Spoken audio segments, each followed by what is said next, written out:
sida ay dad badan u haystaan labada ciyaaryahan ee Lionel Messi iyo Cristiano Ronaldo kama dhaxayso wax cadaawad laakiin waxa dhex mara waa tartan gaar u ah oo ay ugu jiraan koobabka iyo abaalmarinada caalamiga ah 11 jirkiisii waxa Lionel Messi haleelay xanuunka waxyeelaya hormoonada koritaanka jidhka aadamaha xilligaas oo naadiga River Plate ee dalka Argentina ka dhisanay ay la dhacsanaayeen oo doonayeen inay juniornimo u qaataan waxaase daaweyntiisa u taag waayay labadiisii waalid xilligaana waxay ahayd markii gudoomiyihii kooxda Barcelona Carlos Check oo ka helay xirfadda ciyaareed ee soo jiidashada leh ee ku jirtay ciyaaryahanka yar waxaana uu waalidkii u bandhigay inuu heshiis la galo Lionel Messi kaasoo qiimihiisu yahay daaweynta uu baahan yahay sidaana waxa qoyskoodii ugu soo hayaamay dhanka qaaradda Yurub isagoo Messi bilaabay inuu u ciyaaro kooxda carruurta ee naadiga Barcelona waxyaabaha la yaabay caadada waxa ka mid ahayd inuu malqacad balastika dul saaro afkiisa ficilka oo lagu arkay marar badan oo ku jiray tababarka kooxdu samayso iyadoo saaxiibadiisa kooxduna ay falka ku macneeyeen inuu yahay mid calaamad u ah marka uu xanaaqsan yahay iyadoo tababaraha kooxda laftiisuna aanu la hadlin ilaa uu malqacada afkiisa ka qaado sanadkii 2006 Lionel Messi waxa uu markii ugu horeysay ka mid noqday xulkii dalka Argentina isagoo ah ciyaaryahankii u da'yaraa tartankaana ka dhaliyay hal gool waxaana uu ku guuleystay koob fara badan oo uu kooxdiisa la qaaday si gaar ahna waxa uu helay ilaa 7 abaalmarinood iyo kubadooda dahaba dadka qaarkiina waxay u aqoonsan inuu yahay ciyaaryahanka ugu wanaagsan dunida Lionel Messi waxa uu abuuray hay'adiisa dhanka samafalka ka shaqeysa oo ah mid u taageerada u mariyo taakuleynta la siiyo carruurta aan haysan daryeel ku filan sanadkii 2010kiina waxa loo magacaabay safiirka rajo wanaaga ee hay'adda UNICEF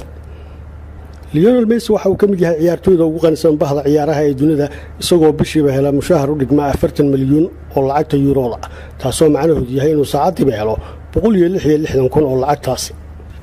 dhankiisana ciyaaryahanka u dhashay dalka Boortaqiiska Cristiano Ronaldo waxa uu safka hore kaga jira ciyaarista kubadda cagta isagoo saameyn ku leh xaqiijinta goolasha ugu badnaa ee sanadkiiba la dhaliyo waxaase uu leeyahay xogo iyo macluumaad kale oo aynaan badankeenu la wada socon waxaana aynu halkan ku soo bandhigaynaa qaar ka mid ah macluumaadka ku saabsan ciyaaryahanka Cristiano Ronaldo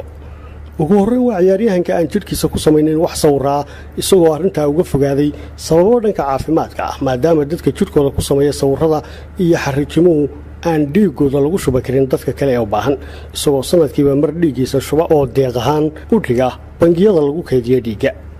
Cristiano Ronaldo waxa uu hawlo dhanka isqurxinta ku sameeyay ilkihiisa taasoo isbarbardhigga sawiradiisu ay cadeymo ku filan u yihiin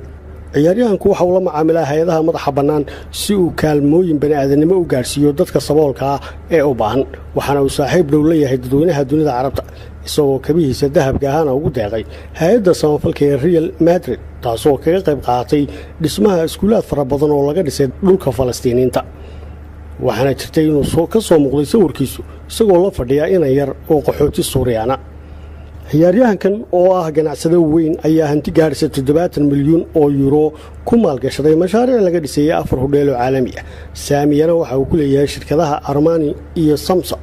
taasina waxay u suuragelisay inuu ka mid noqdo ciyaartooyda ugu dakhliga badan sanadkii iyadoo hantidiisu gaarayso ilaa 230 milyan oo lacagta euro waxaana daqiiqadiiba soo gashay ilaa 40 euro isagoo heshiiskii u dambeeyay ee 2 sanaha ee uu la galay kooxda Real Madrid oo ku eg ilaa 2020kana uu ku kacayo adduun gaaraya 21 milyan oo isla lacagtaas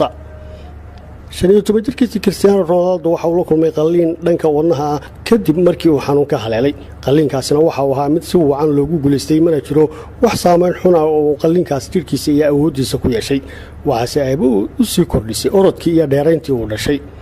ciyaaryahan Cristiano Ronaldo oo ku guuleystay ciyaaryahanka ugu wanaagsan dunida sidoo kalena helay bilado fara badan oo gaar u ah iyo abaalmarino kala duwan ayaa waxa kale oo jira macluumaad aan wali fasiraadooda la helin oo ku saabsan ciyaaryahankaas waxaana ka mid ah